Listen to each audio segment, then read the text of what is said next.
చిన్న వయసులో ఒక 5 ఏళ్ల వయసులో 6 ఏళ్ల వయసులో ఉన్నటువంటి పిల్లలకి ఫాదరే సూపర్ హీరో, వాళ్ళ ఫాదర్ సూపర్ మ్యాన్ అనుకుంటారు. ఏమైనా చేయగలడు మా నాన్న ప్రపంచంలో సాధించలేదంటే ఏం లేదనుకుంటారు. వాడు స్కూల్కి వెళ్ళి వాడికి ఒక 10 ఏళ్ళు అంత వచ్చిన తర్వాత ఇంకా వేరే వాళ్ళు ఇంకా డబ్బున్న వాళ్ళ ఫాదర్లని లేదా ఇంకా బాగా పెద్ద పెద్ద కార్లు ఉన్న వాళ్ళని వెళ్ళి చూసిన తర్వాత మా నాన్న అంత గొప్పడు కాదేమో, మా నాన్నకంటే గొప్పలు కూడా ఇంకా చాలా మంది ఉన్నారేమో అనిపిస్తుంది. అదే ఒక 15 ఏళ్ళు దాటి 18 ఏళ్ళు వస్తున్నప్పుడు నాన్న సిగరెట్ కాల్చదురా, లేదా బాగా చదువుకోరా, రాత్రిపూట ఇల్లుకి ఇంటికి రారా, ఇలాంటివన్నీ చెప్పినప్పుడు మా నాన్న ఏంటి బాగా నచ్చదొబ్బుతున్నాడు, చేదస్తాం అనుకుంటాను, మా నాన్నకి సరిగ్గా తెలియదు అనుకుంటా బతకటం, అందుకని ఇలా అయిపోయాడు అనుకుంటాడు.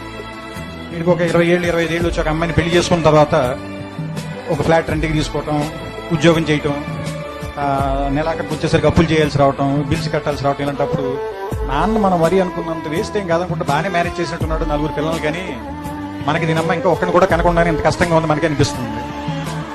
ఆ తర్వాత ఒక 35-40 దాటిన తర్వాత పిల్లలు కొంచెం పెద్దవాళ్ళు అవుతుంటే స్కూల్ ఫీజులు, రికమెండేషన్లు, ఆ తర్వాత వాళ్ళకి ఏదైనా ఒంట్లో బాగున్నప్పుడు రాత్రిపూట హాస్పిటల్కి పరిగెత్తటాలు, ఏదైనా ఒక కష్టం వస్తే డబ్బుల కోసం ఎత్తుక్కోవటాలు, ఇలాంటప్పుడు నాన్న గుర్తుంచి కళ్ళల్లో నీళ్ళు వస్తాయి. ఈ బాబు ఇన్ని కష్టాలు పడి మనందరినీ పిలిచి ఇక్కడ దాకా తీసుకొచ్చాడని. కానీ మనం అది చెప్పేసరికి చాలామంది నాన్నలు 2 రోజులు చచ్చిపోతారు. అందుకని నా ఉద్దేశం ఏంటంటే నాన్న బతికుండగానే మనం అందరం థ్యాంక్స్ చెప్తాం.